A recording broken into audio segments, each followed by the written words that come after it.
लखनऊ के एक पुराने मोहल्ले चौक में एक मशहूर मिठाई की दुकान हुआ करती थी। रसोई राम मिठाई वाले।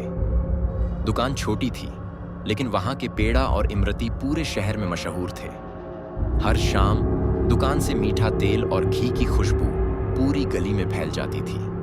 लेकिन लोग कहते थे कि रात के बाद वहां से अजीब सी आवाजें आती थीं।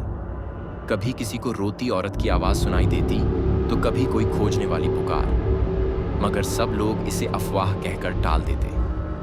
रसोई राम के बाद उनका बेटा सुरेश दुकान संभालता था।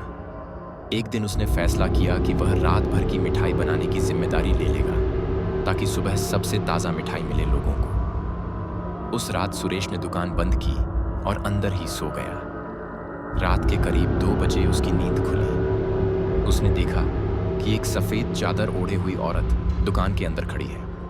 उसका चेहरा धुंधला था, लेकिन हाथ में मिठाई का डब्बा था। उसने सिर्फ एक शब्द कहा, इमरती।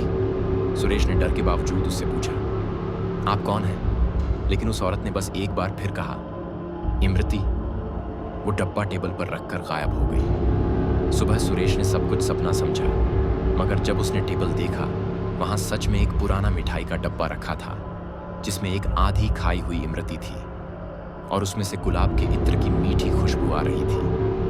उसने वो डब्बा छिपा दिया। उस रात वह फिर दुकान में था। फिर से 2 बजे वही औरत आई। इस बार उसने कहा, वह इमरती जिसमें मेरा खून था। सुरेश के हाथ कांपने लगे। औरत ने अपनी चादर उठाई।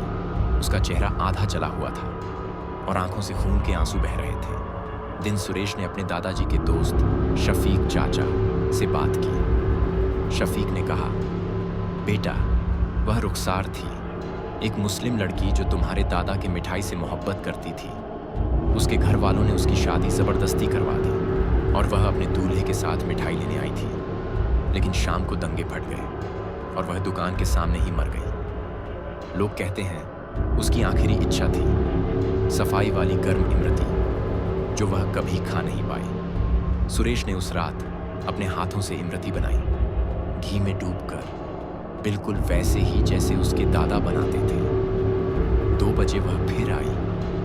उसका चेहरा अब शांत था।